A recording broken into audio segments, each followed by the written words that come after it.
U.S. companies and American consumers are bearing the brunt of the country's new import tariffs. That's according to early data from academic studies, surveys, and comments from U.S. businesses and their executives. It contradicts assertions by President Donald Trump, who said foreign countries would pay the price of his protectionist policies.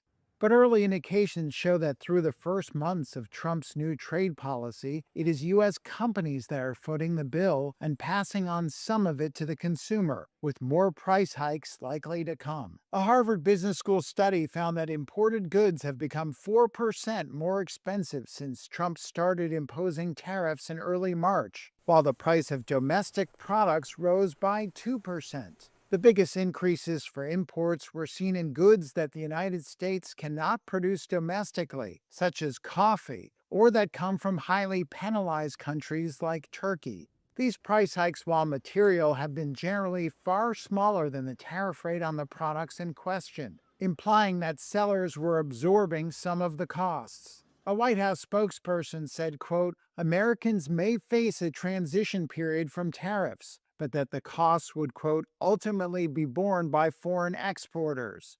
The spokesperson added that companies were diversifying supply chains and bringing production to the United States. U.S. import prices, which don't include tariffs, showed foreign exporters had been raising their prices in dollars and passing on some of the impact of the weaker U.S. dollar against their currencies to American buyers.